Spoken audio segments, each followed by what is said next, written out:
آج ہم بات کرنے جا رہے ہیں ڈاکٹر اسرار احمد صاحب کے بارے میں، ایک ایسی بات جو اکثر لوگ صحیح سے سمجھ نہیں پاتے ہیں۔ الذین آمنوا وتطمئن قلوبهم۔ السلام علیکم دوستوں، امید ہے کہ آپ سب خیریت سے ہوں گے۔ دراصل کچھ دن پہلے میری نظر کے سامنے سے ایک ویڈیو گزری۔ اس ویڈیو کو دیکھنے کے بعد میرے ذہن کے اندر، میرے دماغ کے اندر کچھ سوال اٹھے جو آپ کے ساتھ شیئر کرنا چاہتا ہوں۔ تو آئیے سب سے پہلے اس ویڈیو کو دیکھ لیتے ہیں، پھر بات کرتے ہیں کہ اس ویڈیو کے اندر اصل مسئلہ کہاں ہے۔ ڈاکٹر اسرار احمد کو میں بہت پہلے سے سنا کرتا تھا، لیکن 2025 میں مجھے اب جا کر پتا چلا کہ ان کی انتقال 14 اپریل 2010 کو ہو گئی تھی۔ بٹ پتا ہے ایسا کون سا پوائنٹ تھا جہاں میں ان کا فین بنا؟ یہ بیان سن کے یہ غور کرنے کی بات ہے کہ آج بھی نوجوان ان کی ویڈیو دیکھ کر کے متاثر ہو رہے ہیں۔ یہ ان کے انداز بیاں کی طاقت ہے، مگر بعض اوقات یہی انداز بیاں عام لوگوں کو جذبات میں لا کر کے ایک ایسی باتوں پر یقین دلا دیتا ہے جس کی بنیاد بہت کمزور ہوتی ہے، یا تو وہ حدیث و قرآن سے ثابت نہیں ہوتی ہے۔ یہ بیان سن کے ایک بزرگ تھے جو فوت ہو گئے، انہوں نے یہ بات مجھے جس طرح سمجھائی تھی وہ آج بھی میں ان کا مشکور ہوں کہ دنیا میں عام قاعدے قانون کے تحت بھی کسی سے کچھ کہنا کہ بھائی میرا یہ کام آپ کر دیجئے، آپ کر سکتے ہیں، ایک دفعہ کہنا جائز ہے، دوسری مرتبہ یاد دلا دینا کہ شاید بھول گئے، وہ بھی جائز ہے، تیسری مرتبہ کہنا شرک ہو جائے گا، اور اس میں الہا و زاری کرنا اور خوشامدیں کرنا اور گڑ گڑانا یہ تو شرک ہے۔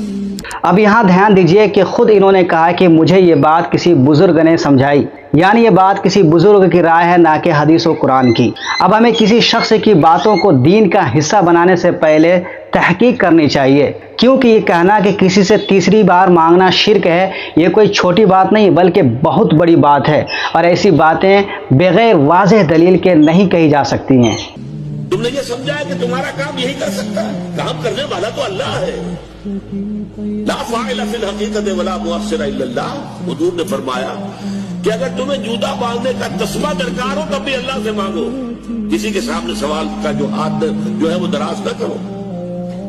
آپ کو کیا لگا؟ ایسا لگا کہ انہوں نے کوئی حدیث پڑھی اور انہوں نے حدیث کا ترجمہ بیان کیا، لیکن دوستوں یہ حقیقت نہیں ہے۔ اصل حقیقت یہ ہے کہ انہوں نے جو عربی کے جملے پڑھے ہیں، لا فاعل فی الحقیقت ولا مؤثر الا اللہ، یہ کوئی حدیث نہیں بلکہ ایک جملہ ہے جو بعض لوگ اس کو استعمال کرتے ہوئے آ رہے ہیں۔ اس کا ترجمہ اور مطلب یہ ہے کہ حقیقت میں کوئی کرنے والا نہیں ہے سوائے اللہ کے۔